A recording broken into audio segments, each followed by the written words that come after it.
Noticias 7 AM presenta La Entrevista.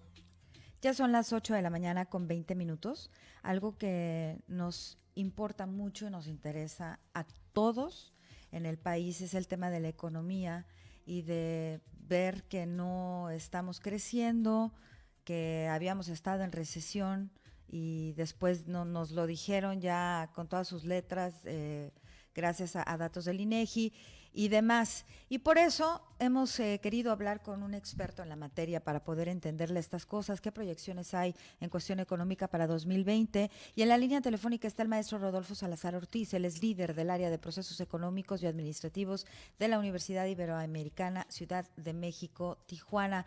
Maestro, muchas gracias por tomarnos la llamada. Buenos días.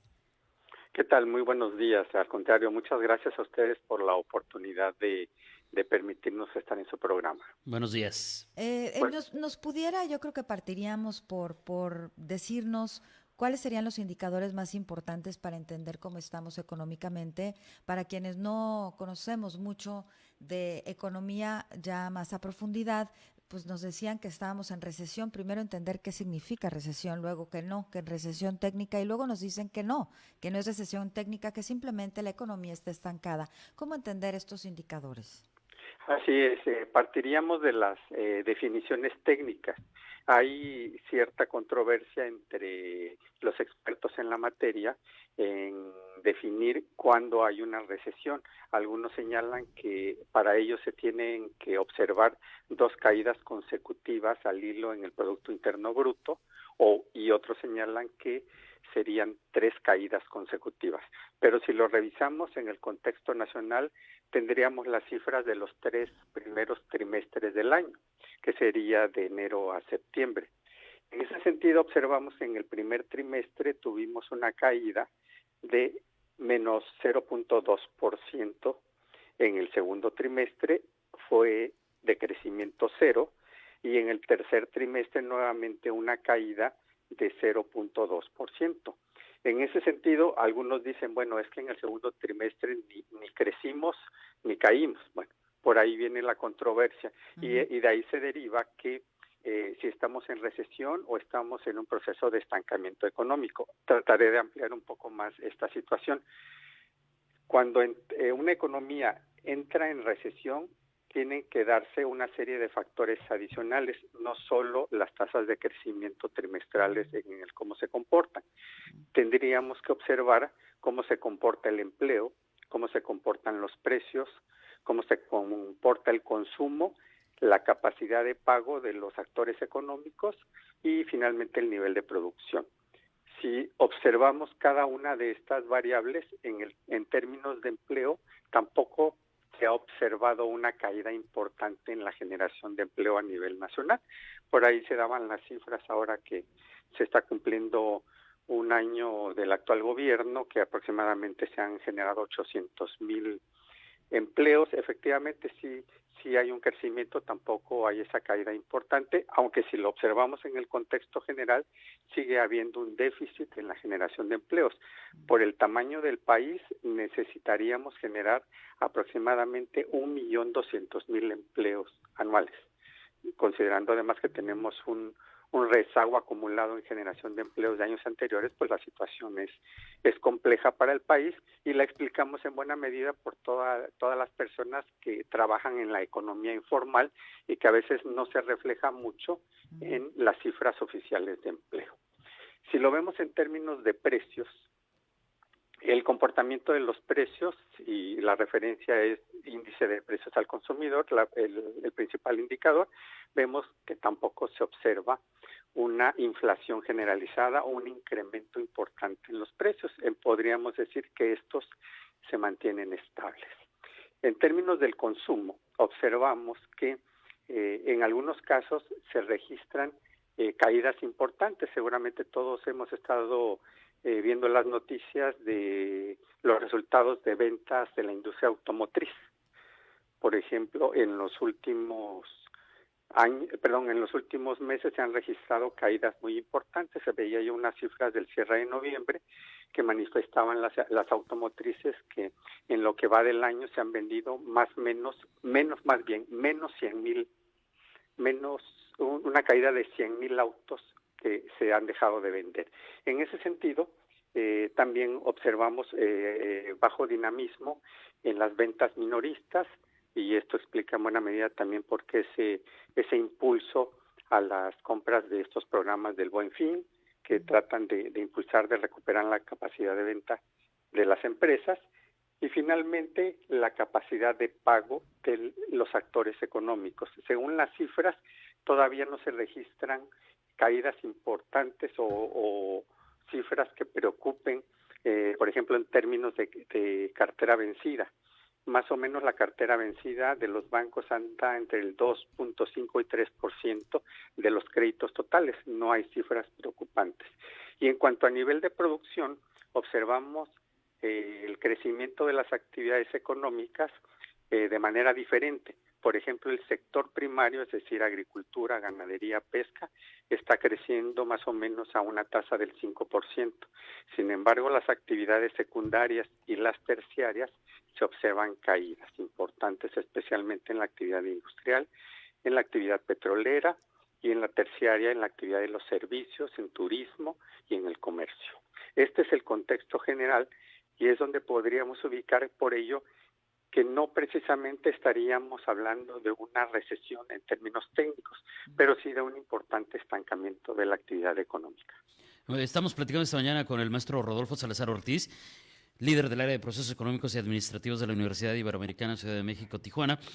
Maestro, ahora, considerando esto que nos acaba de explicar, todas estas variables, todos estos indicadores que nos permiten entender cuál es la realidad de la economía en nuestro país, si lo lleváramos al ámbito de las proyecciones, de dónde venimos, cuál es la realidad actual, cuáles serían los posibles escenarios para el próximo año. Ya estamos a la vuelta de la esquina del 2020 y la pregunta es, ¿qué viene, no? Exactamente, qué viene y cuando identificamos esta situación es más bien ¿y qué se puede hacer?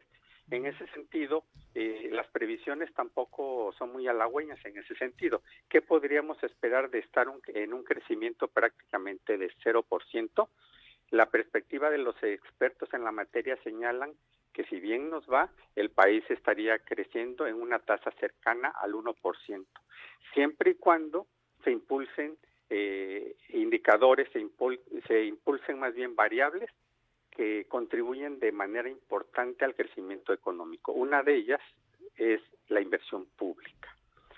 En ese sentido, por eso las actividades productivas, sus representantes, los representantes patronales han insistido en la importancia de que se ponga ya en marcha el Programa Nacional de Infraestructura, que se aplique ya el Programa Nacional de Vivienda, es decir, esa inversión pública que va destinada a actividades productivas que verdaderamente llegue a ser un detonante de los factores de la producción.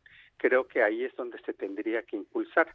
Si se han anunciado estos programas, estaría por verse en qué términos se le asigna el presupuesto por parte del Congreso de la Unión y cuándo se comienzan a liberar los recursos. Claro, Otro digamos elemento, que este sí. anuncio de este Plan Nacional de Infraestructura se ve con buenos ojos, pero necesitaríamos ya que se empezara a aplicar, empezar a verlo, a ver las inversiones y a ver esta desarrollo de infraestructura pública. Correcto, sí, porque y cómo se van liberando los recursos, porque ustedes saben que en ocasiones los recursos se autorizan, pero como estos están programados para liberarse periódicamente, mensualmente o trimestralmente, a veces la liberación no es tan oportuna, a veces se desfasa la liberación del recurso y esto implica que no se puedan liberar los programas de inversión, los contratos de obra o el arranque inclusive de algunos proyectos. El caso más específico es el del Tren Maya, ¿no? Que todavía está ahí anunciado pero sin iniciarse. Oiga, maestro, yo quisiera preguntarle, ¿cómo estamos en la economía mexicana en relación a un contexto ya un poco más internacional?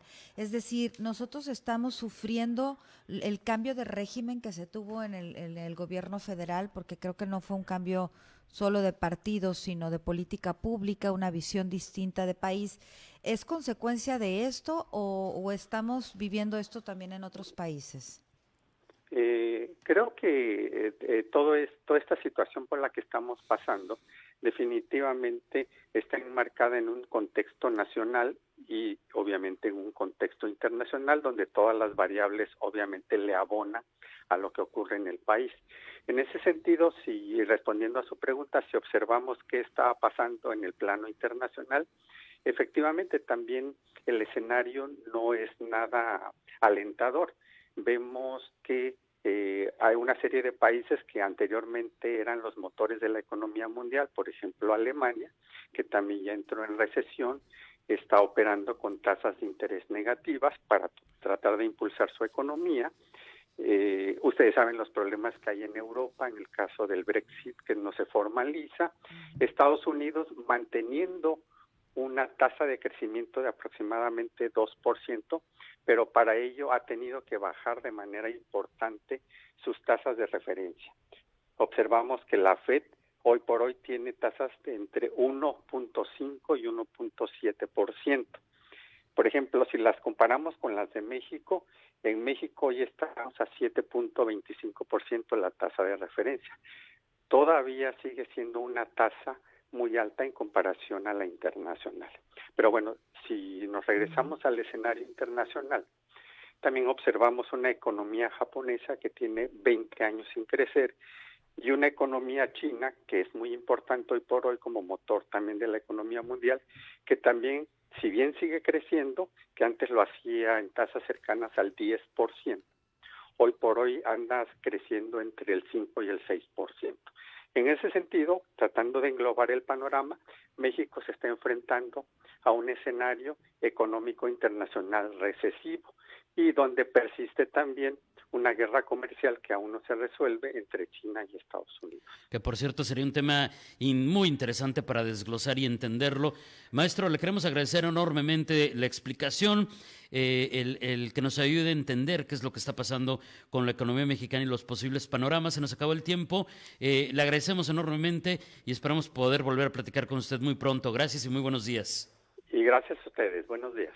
Buenos días. Es el maestro Rodolfo Salazar Ortiz, el líder del área de procesos económicos y administrativos de la Universidad Iberoamericana, Ciudad de México, aquí en Tijuana, pues explicando cuáles son los indicadores más importantes para entender la actual economía de nuestro país, el contexto internacional, por supuesto, y también estos escenarios que ya escuchamos posibles para el 2028 con 33. Una pausa y volvemos. Quédese con nosotros en Noticias 7 AM.